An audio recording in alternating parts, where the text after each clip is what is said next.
Un bébé s'épanouit mieux avec des routines. Son développement est meilleur quand il sait à quoi s'attendre et à quel moment.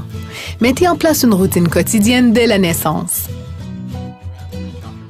Cette routine peut être le réveil, l'habillage, le petit déjeuner, dans certains cas le départ pour la garderie et le retour, le souper en famille, le bain, la lecture et le coucher. Une telle routine fournira à votre enfant de la stabilité et de la sécurité. S'il est plus calme et plus détendu, il pourra se concentrer et apprendre plus facilement. On va décider d'aller se coucher pour avoir une bonne nuit de sommeil. Routine, on va parler de constance, de stabilité pour l'enfant. Donc, on peut penser à des heures de sommeil régulières, une routine ou un rituel par rapport au repas, à se préparer pour le coucher le soir. Donc, c'est crucial parce que non seulement ça donne des bons points de repère à l'enfant, c'est sécurisant. L'enfant est réconforté par les routines, il sait à quoi s'attendre et en sachant à quoi s'attendre, donc il y a le calme et la disponibilité aussi à apprendre et puis au développement. Le moment du repas en famille est une partie importante d'une routine familiale saine. C'est un bon moment pour tisser des liens comme famille. En interagissant et en parlant de toutes sortes de choses ensemble, vous enseignez à votre bébé à développer ses habiletés sociales et son langage. C'est une bonne occasion de renforcer son lien avec les autres membres de sa famille. Il est important de limiter le nombre d'heures que passe un tout-petit devant un écran. Ceci inclut la télévision, l'ordinateur et les jeux vidéo. Au lieu de regarder la télévision, votre bébé pourrait interagir avec les autres et développer son cerveau. Les technologies qui sont utilisées par les enfants, parce que ça commence très tôt aujourd'hui, ça a aussi un impact important. Donc, il faut pas penser que il y a que des aspects positifs. Évidemment, ça peut être utilisé de différentes façons, mais si on pense surtout aux jeunes enfants, donc ça remplace pas un parent, ça c'est certain. Et puis, les enfants ont vraiment besoin du parent pour les guider, pour aussi leur expliquer la signification des technologies auxquelles ils sont exposés.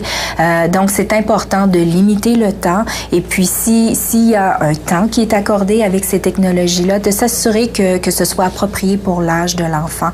Mais ça ne remplace jamais une interaction positive parent-enfant.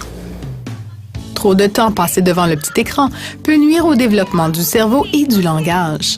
Il vaut mieux éviter complètement les écrans jusqu'à l'âge de 2 ans. Ceci inclut les vidéos qui sont censées favoriser le développement du cerveau. Les études ont démontré que les enfants de moins de 2 ans sont trop jeunes pour comprendre ce qu'ils voient sur un écran.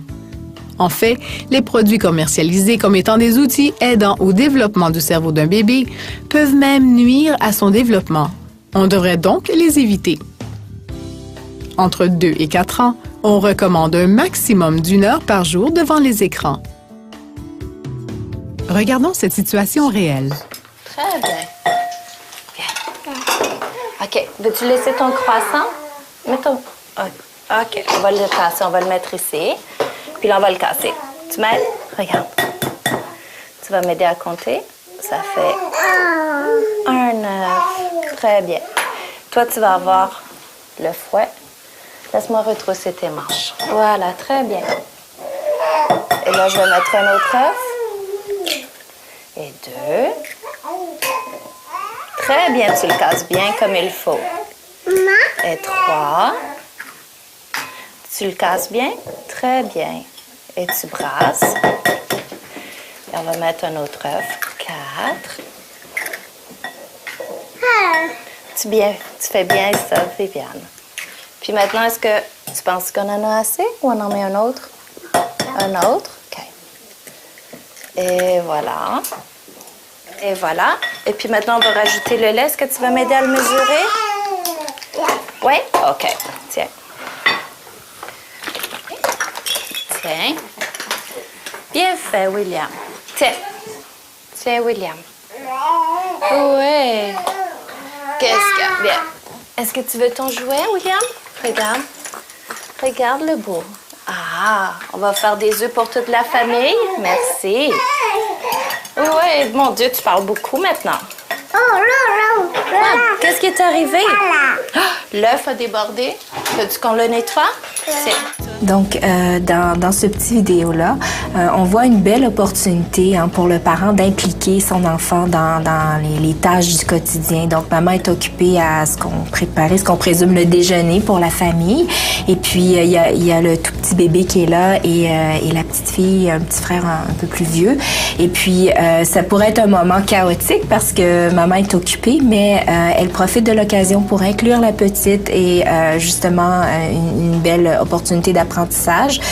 Puis on voit quand même qu'elle demeure à l'écoute du bébé qui verbalise, qui exprime différentes choses. Donc c'est vraiment un bel exemple de comment on peut faire différentes choses et impliquer les enfants.